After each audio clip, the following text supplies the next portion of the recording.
ناظرین، دنیا میں موجود ہر ایک شخص کا کوئی نہ کوئی خواب ہوتا ہے جسے پورا کرنے کے لیے لوگ ہر ممکن جتن کرتے ہیں۔ تاہم جاپان میں ایک شخص نے گزشتہ دنوں اپنا ایک ایسا خواب پورا کرنے پر لاکھوں روپے خرچ کر ڈالے ہیں جس کے بارے میں جان کر آپ حیران رہ جائیں گے۔ دوستو، ویسے تو آپ نے بہت سارے لوگ دیکھے ہوں گے جو اپنے کتوں والی حرکتوں کی وجہ سے مشہور ہوتے ہیں، اور اپنی انہی حرکتوں کی وجہ سے پھر وہ لوگوں سے کتوں والے بھی کرواتے ہیں۔ بہت سارے لوگ کتوں والی فلٹر پر ویڈیو بنا کر خود کو کتا ثابت کرنے کی کوشش کرتے ہیں۔ تاہم اس شخص کا خواب تھا کہ وہ سچ مچ کتا بن جائے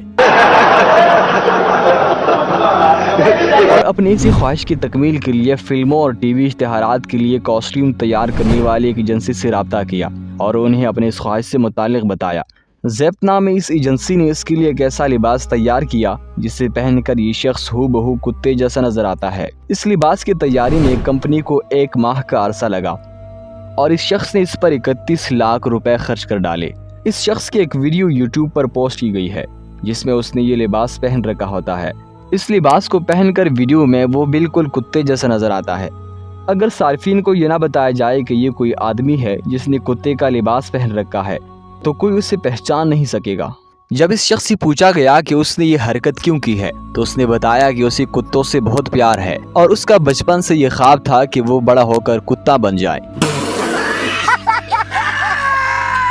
تو دوستو، آپ اس شخص کی اس انوکھی حرکت کے بارے میں کیا رائے رکھتے ہیں؟ کامنٹ سیکشن میں ہمیں اپنے آراء سے ضرور آگاہ کیجیے۔ اگر آپ نے ابھی تک چینل کو سبسکرائب نہیں کیا تو برائے مہربانی سبسکرائب کر دے اور ساتھ موجود بیل آئیکن کو بھی پریس کر دے تاکہ ہر نئی آنے والی ویڈیو آپ کو بر وقت مل سکے۔